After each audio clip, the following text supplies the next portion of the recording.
प्रीतिकथामध्ये आपले स्वागत आहे. आर्या आणि अनिश भाग 2. आर्याने फोनमधला मेसेज बघितला. त्यात लिहिले होते गुड मॉर्निंग. ती स्वतःशीच पुटपुटली, फक्त गुड मॉर्निंग? मग तिने पण return good morning message send केला. तर समोरून अनिशने फक्त एक स्माईल सेंड केला. बस इतकंच. आर्या थोडीशी हिरमसली. इतक्यात तिचं लक्ष घड्याळाकडे गेले. ती पटकन आवरून ऑफिसला पळाली. स्निग्धाला बरं नसल्यामुळे ती आज ऑफिसला येऊ शकणार नव्हती. मग काय, आर्या एकटीच ऑफिसला निघाली. आज रोजच्यापेक्षा थोडी लवकरच आर्या ऑफिसला पोहोचली. सगळे सहकारी आपापल्या वेळेनुसार ऑफिसमध्ये येत होते. आर्या कॉफी घेण्यासाठी तिच्या ऑफिसच्या कॅन्टीनमध्ये गेली, तर तिथे समीर एकटाच कॉफी पीत बसलेला होता, त्याच्या लॅपटॉपवर काहीतरी काम करत. तसे तर आर्यानं समीरशी जास्त जमायचं नाही. जमणार पण कसं? समीर बघावे तेव्हा ऑफिसमधल्या मुलींच्या घोळक्यात. त्यात स्निग्धा पण त्याच्यावर फिदा. म्हणून का कोणास ठाऊक आर्याला तो अजिबात आवडत नाही. पण आज त्याला एकटे बघून असले की काय माहीत, पण आर्याला त्याच्याशी बोलावंसं वाटत होतं. पण त्यानंतर तिने विचार केला, नको बाबा, मी स्वतः हाक मारली तर उगाच चण्याच्या झाडावर चढेल, जाऊ देत. आणि ती दुसऱ्या एका टेबलवर बसून मोबाईल चाळत कॉफी पीत बसली. इतक्यात समीरचं लक्ष तिच्याकडे गेलं आणि लागलीच त्याने आर्याला हाक मारली व चेष्टेने म्हणाला, अरे आज तू एकटीच? तुझी जीएफ कुठे? आय मीन स्निग्धा सदानकदा तुझ्या अवतीभोवती असते म्हणून विचारलं. आर्याने रागात त्याच्याकडे बघितले, पण त्याच्याशी नजरानजर होताच तिचा राग का कोण जाणे एकदम निवळला. ती म्हणाली, स्निग्धाला बरं नाही आहे म्हणून ती नाही आली. पण आज तू इतके लवकर? चक्क आर्या आपल्याशी बोलत आहे याचा आधी समीरला विश्वासच बसत नव्हता. पण त्याने स्वतःला सावरलं आणि म्हणाला, अगं आज एका क्लायंटबरोबर मीटिंग आहे म्हणून थोडे प्रिपरेशनसाठी लवकर आलो. जाईन आता 5-10 मिनिटात. तू पुढे म्हणाला, आज कधी नव्हे ते? तू पण तर लवकर आली आहेस. काही खास कारण? तुझी पण मीटिंग वगैरे? तसे काही नाही. Anyway you carry on. मी निघते, मला भरपूर काम आहे. पुन्हा बोलू, बाय. असे बोलून आर्या कॅन्टीनमधून निघून गेली. आजचा दिवस रोजच्यापेक्षा खूपच बोर होता. स्निग्धा नव्हती ना. ती असली की नेहमी ऑफिसमध्ये आवाज गोंधळ असायचाच. तोपर्यंत दुपारही झाली. तिला लंच एकट्याने करायलाही बोर झालं होतं, पण भूकही लागली होती, म्हणून ती लंचसाठी कॅन्टीनमध्ये निघाली. इतक्यात तिला शेखर म्हणजेच तिच्या बॉसचा फोन आला आणि त्याने तिला कॅबिनमध्ये तातडीने बोलावले. आर्याने लंच बॉक्स पुन्हा आत ठेवला आणि ती शेखरच्या कॅबिनमध्ये गेली. शेखरने आर्याच्या हातात एका नवीन प्रोजेक्टची फाईल दिली आणि या प्रोजेक्टचा इन्चार्ज तिला बनवले. पण तिला या प्रोजेक्टमध्ये समीर मदत करेल हेही सांगितले. आर्याला खूपच आनंद झाला, कारण हा तिचा पहिला असा प्रोजेक्ट होता जिथे ती इन्चार्ज होती. म्हणजे या प्रोजेक्ट संबंधीचे सगळे निर्णय ती घेणार होती. पण या आनंदावर काही सेकंदातच विरजण पडले, जेव्हा तिला कळले की हा प्रोजेक्ट तिला समीरबरोबर करायचा आहे. झाले म्हणजे पुन्हा सगळं क्रेडिट हाच घेऊन जाणार. आर्या मनात पुटपुटली. तेवढ्यात समीर पण तिथे आला व त्याने शेखर आणि आर्याला आजच्या मीटिंगचे प्रोजेक्टबद्दलचे डिटेल्स दिले आणि लंच नंतर त्यावर डिस्कशन करू असे सांगितले. समीर आणि आर्या दोघेही आपापल्या डेस्ककडे निघाले. हो, तुम्ही एकदम बरोबर विचार केलात. ती आजची सकाळची मीटिंग त्याच प्रोजेक्ट संबंधात होती जिथे समीर गेला होता. आर्या स्वतःच्या डेस्कजवळ आली. इतक्यात तिचं लक्ष समीरकडे गेले. तोही तिलाच बघत होता. त्याने तिला छानशी स्माईल दिली. आर्याला काहीच कळत नव्हते की नक्की काय चाललंय. ती बॉटलमधले पाणी घटाघट प्यायला लागली आणि विचार करत मनातच म्हणाली, आज स्निग्धा काय नाही आली तर काय काय घडले ऑफिसमध्ये. आणि तो प्रोजेक्ट, त्याबद्दल सगळं जर समीरला माहीत आहे तर मग मी त्या प्रोजेक्टची इन्चार्ज कशी? बापरे, डोक्याचा भुगा होईल आता. जाऊ देत, आधी लंच करू मग बघू. असे बोलून ती कॅन्टीनमध्ये लंचसाठी गेली, तर तिथे समीर पण तिला जॉईन झाला लंचसाठी. तिला समीरशी काय बोलावे हे सुचत नव्हते. समीरलाही कळले. मग काय, त्यानेच बोलणे सुरू केले आणि आर्याला कम्फर्टेबल केलं. कधी नव्हे ते आज दोघेही एकत्र लंच करत खूप बोलले. आर्याचे समीरबद्दल खूप सारे गैरसमज झालेले ते सगळे हळूहळू क्लिअर होत होते. त्यानंतर त्यांची प्रोजेक्ट संबंधात शेखरबरोबर सुद्धा मीटिंग झाली आणि खूप साऱ्या महत्त्वाच्या माहितीवरही चर्चा झाली. आज आर्याला दुपारनंतर फोन बघायची पण फुरसत नव्हती. ती घरीसुद्धा उशिरा आली आणि अजून काही दिवस तिला असाच उशीर होईल असेही तिने घरी सांगितले आणि सरळ झोपी केली. दुसऱ्या दिवशी तिने सकाळी स्निग्धाला फोन केला, तर तिच्या आईने मेसेज दिला की स्निग्धा अजून तरी 2-4 दिवस ऑफिसला येऊ शकणार नाही. मग काय, आज पण आर्या एकटीच ऑफिसमध्ये निघाली. आज तिला ऑफिसमध्ये बोर होण्याचं कारण नव्हतंच. ते कारण म्हणजे तिचा प्रोजेक्ट पार्टनर समीर पटवर्धन. नाव जसे डॅशिंग तसाच तो सुद्धा. कोणीही मुलगी बघताक्षणीच प्रेमात पडेल असा. आर्या समीरबरोबरचं काम खूपच एन्जॉय करत होती. तो खूपच हुशार होता, म्हणूनच तर तो अस्मिता प्रायव्हेट लिमिटेडचा टॉप एम्प्लॉई होता. प्रोजेक्टचं काम अजून तरी 2-3 दिवस चालणार होते. शेखरने त्याच्यासाठी एक वेगळी केबिनही त्या दोघांना दिली होती. त्यामुळे दोघांचा कॉफीपासून ते जेवणापर्यंतचा सगळा वेळ तिथेच जात होता.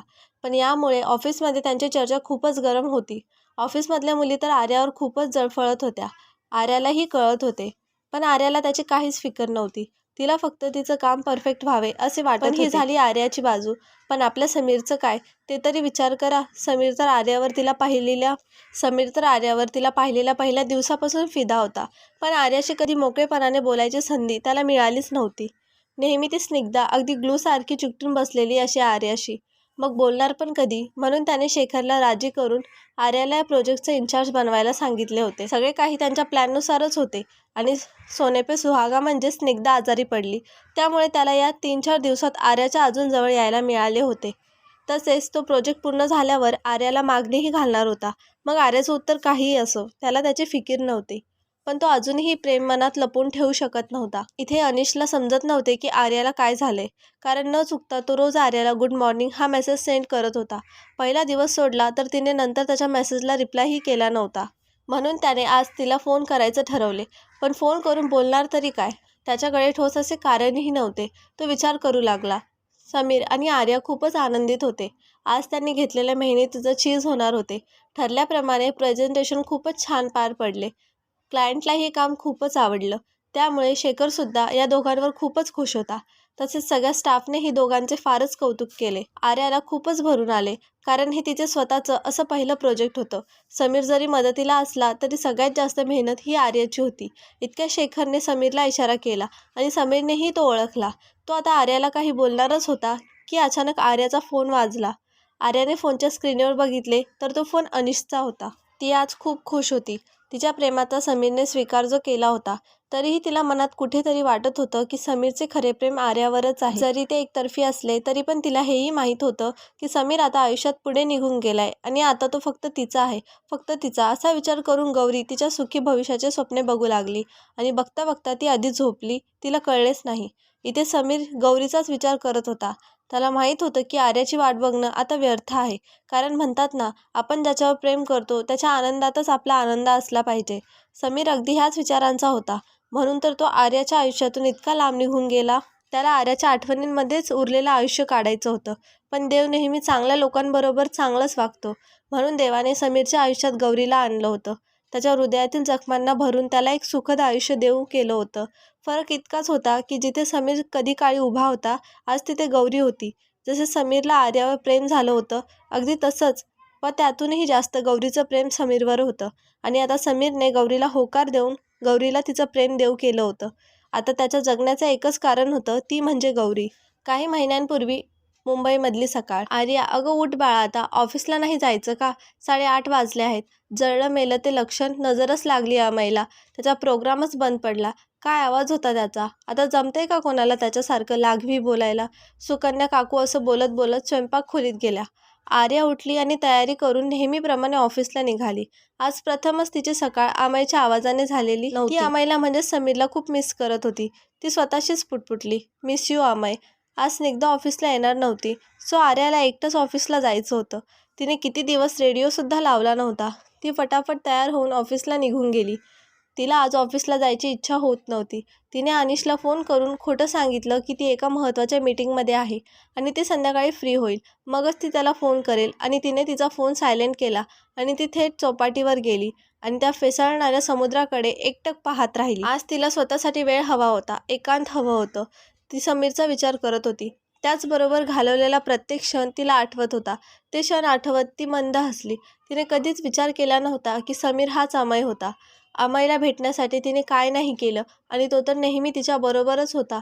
तेव्हा तिला तिच्या साखरपुड्यातला दिवस आठवला आणि तिचे डोळे पाणावले. त्या दिवशी ती इतक्या शॉकमध्ये होती की काय करावं हे तिला कळत नव्हतं.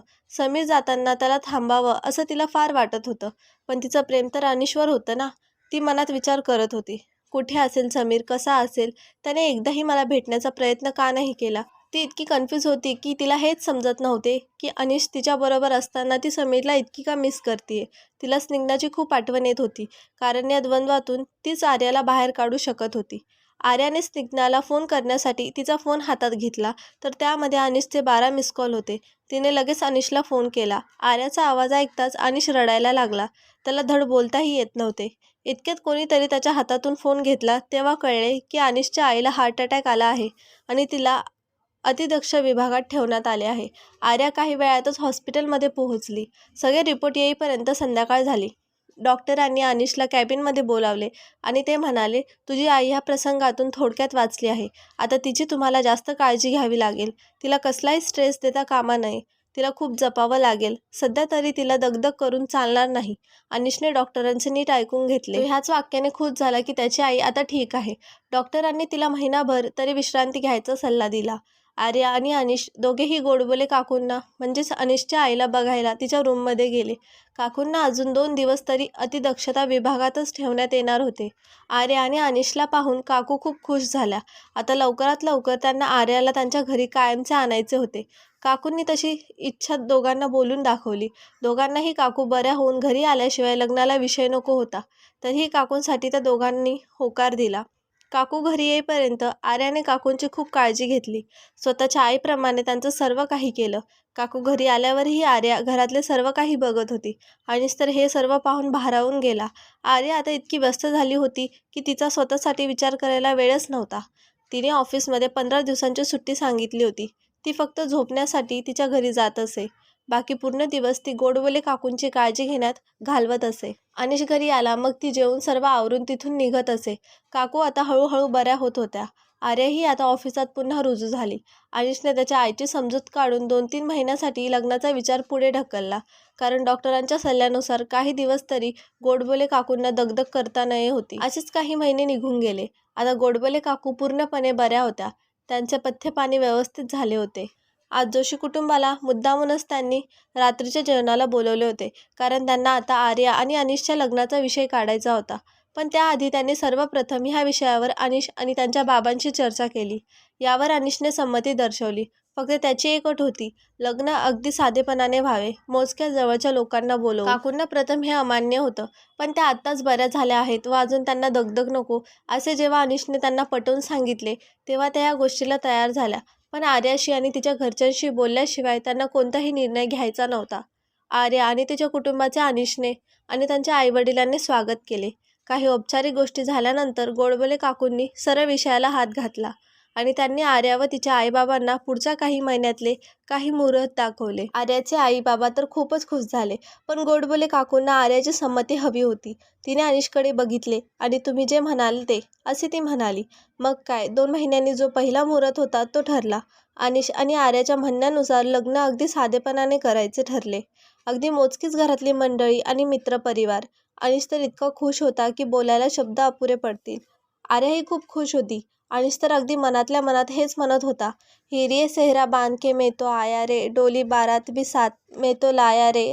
कथा आवडली असेल तर व्हिडिओला लाईक करा आणि चॅनलवर नवीन असाल तर सबस्क्राईब करा आणि कमेंट करायला विसरू नका. धन्यवाद.